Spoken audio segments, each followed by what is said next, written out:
नमस्कार दोस्तों, स्वागत है आप सभी का पाथफाइंडर पर। इंडिया के द्वारा एक बार फिर से यूएन को ऑफिशियली चेतावनी दी गई है। इन्होंने ये कहा है कि यूएन में सुधार लाने की सख्त आवश्यकता है, बिकॉज फिलहाल यूएन केवल एक बातचीत की दुकान बनकर रह गया है। जी हाँ, यही शब्द हैं जो कि इस्तेमाल किए गए हैं। दे हैव सेड कि यूएन केवल एक टॉक शॉप बन के रह गया है, और ये हमारे प्रधानमंत्री नरेंद्र मोदी जी के द्वारा G7 की मीटिंग को एड्रेस करते हुए जापान में स्टेटमेंट दिया गया है। आप लोग यहां पे देख पाएंगे, ये आज ही खबर सामने आई है। PM Modi strongly calls for reform of the United Nations. बड़े ही बोल्ड और अग्रेसिव तरीके से इंडिया के द्वारा यूएन के अंदर रिफॉर्म्स की मांग को किया गया है। आप लोग यहां पे ये भी देख पाएंगे, स्टेटमेंट दिया गया है। इन्होंने कहा है कि यह विश्लेषण का विषय है, हम विभिन्न मंचों पर शांति और स्थिरता के बारे में बात क्यों करनी पड़ती है। संयुक्त राष्ट्र जिसे शांति स्थापित करने के विचार से शुरू किया गया था, आज संघर्षों को रोकने में सफल क्यों नहीं है। ये स्टेटमेंट, ये क्वेश्चन है जो कि मोदी जी के द्वारा वहां पर जाकर के पूछा गया है। बात करेंगे पूरी स्टोरी क्या है, क्या क्या बातें हैं जो कि इंडिया के द्वारा कही गई हैं। ऑल्सो डिस्कस करेंगे G4 नेशंस के बारे में, और कॉफी क्लब क्या चीज है वो भी आपको बताया जाएगा। आइए शुरू करते हैं दोस्तों मेरे साथ। यदि आप लोग हमें फॉलो करना चाहते हैं तो यहां पर दिए गए टेलीग्राम चैनल के माध्यम से कर सकते हैं। ऑल्सो दोस्तों, अगर आपको लेक्चर की पीडीएफ को डाउनलोड करना है तो नीचे दिया गया लिंक है, वहां पर जाकर के आप लोग वो भी डाउनलोड कर सकते हैं। ऑल्सो अगर आपने पाथफाइंडर के अग्निपथ बैच को चेकआउट नहीं किया है तो जल्दी से चेकआउट कर लीजिए। ये दोस्तों 1 जून से बैच को स्टार्ट होने वाला है। ये बैच आपके लिए इंग्लिश और हिंदी दोनों में ही अवेलेबल होने वाला है। इसकी कॉस्ट जो है वो मात्र 8,000 रुपए होने वाली है। इसमें आपकी प्रीलिम्स, मेंस और इंटरव्यू की कंप्लीट संपूर्ण तैयारी करवाई जाएगी। 900 से भी अधिक घंटे की लाइव क्लासेस आपको अवेलेबल करवाई जाएंगी। हिंदी माध्यम के अभ्यर्थियों के लिए हम लोग एक स्पेशल वीडियो लेकर आए हैं कि हिंदी माध्यम से तैयारी कैसे करें। इसको नहीं देखा है तो इसको भी जरूर जाकर के देख लीजिए।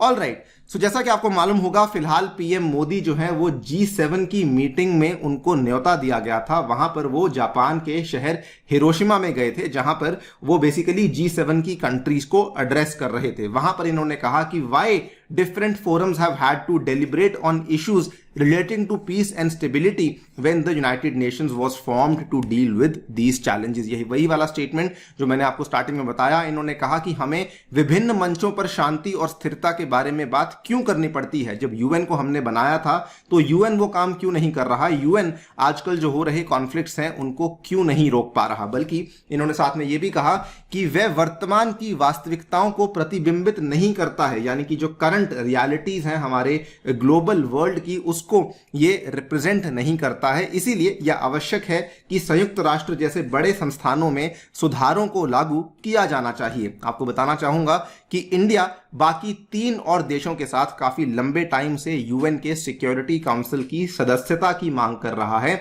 वो भी परमानेंट मेंबरशिप की मांग करी जा रही है। ये दोस्तों जो 4 देश हैं, ये बेसिकली इनको G4 नेशंस कहा जाता है। These are the group of countries which are seeking permanent membership of the UNSC. इसमें इंडिया के साथ में ब्राजील, जर्मनी और जापान आते हैं। They are 4 countries which support each others bid for permanent seat. ये एक दूसरे को भी सपोर्ट करते हैं, और ये जो 4 कंट्रीज हैं इनका ऑपोजिशन करने वाला एक और ग्रुप खड़ा हो गया है, जिसको कि कॉफी क्लब कहा जाता है। ये एक इनफॉर्मल कॉफी क्लब है जिसमें लगभग 40 के आसपास देश हैं जो कि ये कह रहे हैं कि यूएनएससी में हमें रिफॉर्म लाने की आवश्यकता नहीं है। और इसमें बल्कि जो वैसे तो कई सारे देश हैं, लेकिन प्रमुख तौर पे इसमें आपको इटली, पाकिस्तान देखने को मिल जाते हैं। बाकी इसमें Australia, Canada, south Korea, Argentina जैसे देश भी देखने को मिल जाते हैं। इंडिया ने आज तो नहीं, लेकिन इसके पहले इंडिया कॉफी क्लब को भी कॉल आउट कर चुका है। इन्होंने कहा है कि more than 2 decades of efforts to reform the Security Council is stuck in the post-World War II structure have failed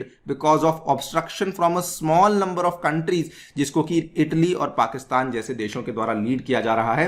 वो लोग बाधा बन रहे हैं, जिसकी वजह से यूएनएससी में सुधारों को नहीं लाया गया है। इतना ही नहीं, बल्कि मोदी जी ने यहां पर एक और मुद्दे को भी उठाया। इन्होंने कहा कि आखिर क्यों संयुक्त राष्ट्र में आतंकवाद की परिभाषा तक को स्वीकार नहीं किया गया है।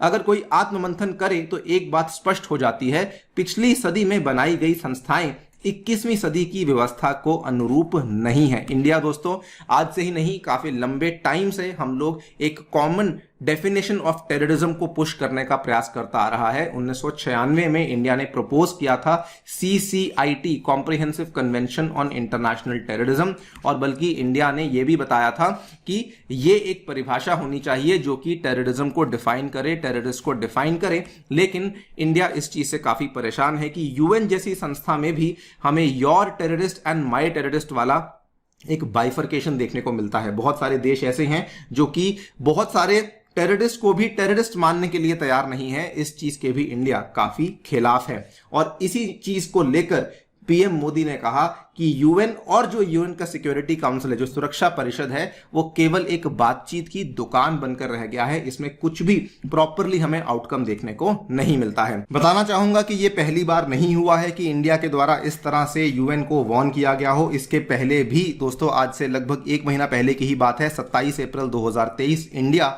जो है वो काफी परेशान हो चुका था, काफी फ्रस्ट्रेट हो चुका था कि जो सुधार हैं उसमें कुछ भी प्रोग्रेस देखने को नहीं मिला। बल्कि इस टाइम तो इंडिया के द्वारा पहली बार जो यूएनएससी की वीटो पावर है उसको निशाने पे लिया गया था। This was the first time India specifically criticised giving veto to the P5, clarifying its stand that in any expansion of the Security Council या तो वीटो सबके पास होनी चाहिए या फिर वीटो किसी के पास भी नहीं होनी चाहिए। उसके पिछले महीने भी, मार्च के महीने में, इंडिया ने मांग करी थी रिफॉर्म्स की कि अगर हमें यूएनएससी को एक्सपैंड करना है तो परमानेंट के साथ साथ जो नॉन परमानेंट कैटेगरीज हैं उसमें भी हमें मेंबरशिप को एक्सपैंड करना जरूरी है। और उसके पहले भी दिसंबर के महीने में इंडिया ने यह कहा था कि अगर आपने रिफॉर्म नहीं किया तो उस केस में यूएन को दूसरे जो मल्टीलेटरल संस्थाएं हैं वो ओवरटेक कर सकती हैं। फॉर एग्जांपल G20, जहां पर ज्यादा बेहतर तरीके से बातचीत होती है, कल को यूएन इररेलेवेंट बन जाएगा, गुमनामी में चला जाएगा, और G20 जैसी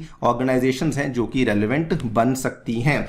again this is not just last year and this year 2021 में, बल्कि पीएम मोदी ने कहा था कि पाकिस्तान जो है वो बेसिकली अपनी चाइना के साथ दोस्ती का गलत इस्तेमाल करता है, और चाइना इसीलिए अपनी वीटो पावर का गलत इस्तेमाल करता है। इंपॉर्टेंट मुद्दों के ऊपर भी वो लोग वीटो पावर का इस्तेमाल करते रहते हैं। इवन 2020 में भी जब यूएन की 75 साल की एनिवर्सरी थी, पीएम मोदी ने कहा था कि UN is facing a crisis of confidence without comprehensive reforms. सुधार नहीं लाए गए तो उन्होंने भी तभी कहा था यूएन इररेलेवेंट हो जाएगा। हम लोग सेम चीज अलग अलग तरीके से कहते आ रहे हैं और रिफॉर्म्स की मांग करते आ रहे हैं, लेकिन ये यूएन में किसी प्रकार का रिफॉर्म हमें देखने को नहीं मिल रहा है। इट इज हाई टाइम कि अगर हमें हमारी पूरी दुनिया के जो इंपॉर्टेंट मुद्दे हैं उनको सॉल्व करना है तो यूएन में रिफॉर्म लाने बड़े ही आवश्यक हैं। हैरानी वाली बात तो यह है कि यूएन के जो सेक्रेटरी जनरल हैं मिस्टर एंटोनियो गुटेरेस, वो भी खुद ही कहते हैं कि आज का जो कलेक्टिव सिक्योरिटी सिस्टम है it is being tested like never before. और यह भी कहा कि इतने डिफरेंसेस हैं वर्ल्ड की बड़ी बड़ी पावर्स में जिसकी वजह से we are limited our ability to collectively respond, और ये चीजें सॉल्व नहीं हो पा रही हैं जिसकी वजह से यूएन अच्छे से काम नहीं कर पा रहा। दोस्तों, आपकी इस पे क्या राय है मैं डेफिनेटली जानना चाहूंगा कमेंट सेक्शन में। जाने से पहले बताना चाहूंगा पाथफाइंडर की अगर आपने टेस्ट सीरीज को चेकआउट नहीं किया है आप लोग कर सकते हैं। प्रीलिम्स टेस्ट सीरीज मात्र 3000 में और मेंस टेस्ट सीरीज मात्र 2500 में अवेलेबल आपको करवाई जा रही है। इसके लिंक्स नीचे डिस्क्रिप्शन में आपको दिए गए हैं। Thank you so much for listening, stay tuned and stay safe.